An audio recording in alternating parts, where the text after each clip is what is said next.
चलो खैर तू गड्डी इतने बिठे ही होनी और की होना। हाँ इतने फूल तो नहीं डिगने। टिश्यू बड़ी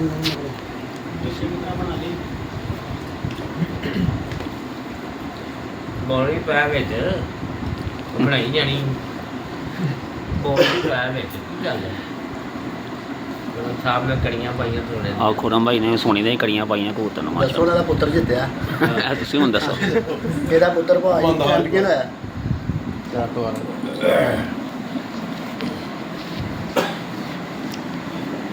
जी अस्सलाम वालेकुम जी। उम्मीद करना सारे दोस्त घर के ना होंगे।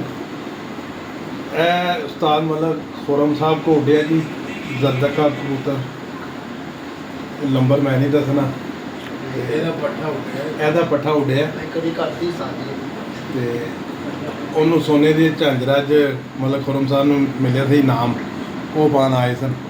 ਇਹਦੇ ਪੁੱਤਰ ਨੇ ਦਿੱਤੇ 4 ਤਵਾਰਾਂ ਦੇ। ਟੋਟਲ ਕਿੰਨੇ ਘੰਟੇ ਬਣੇ ਸੀ ਮਲਕ ਸਾਹਿਬ? 47 ਘੰਟੇ ਤੇ ਸਾਰੇ 4 ਤਵਾਰਾਂ ਦੇ 47 ਘੰਟੇ 37 ਮਿੰਟ ਤੇ ਕੁਝ ਸਕਿੰਡ ਬਣੇ ਸਨ। ਤੇ ਮੁਬਾਰਕ ਹੋਈ ਜੀ ਪੂਰੀ ਉਸਤਾਦ ਹਾਜੀ ਮਲਕ ਲਤੀਫ ਹਮਾਇੂ ਪਾਰਟੀ ਨੂੰ। मतलब खुरम साहब ने भी तानवे मुबारक सारे दे बनाओ कोई बंदा रवे ना बैठो फिरी सब दी बनाओ बंदा को मिस ना हो ऊपर ਜਿਨ੍ਹਾਂ ਨੂੰ ਬਣਾਉਣਾ ਹੋਣਾ ਸਕੇਟ ਨਹੀਂ ਲਿਆ ਅਜੇ ਮੈਂ ਬਸ ਇਕੱਲਾ ਹੀ ਆ ਗਿਆ वही दूसरा ये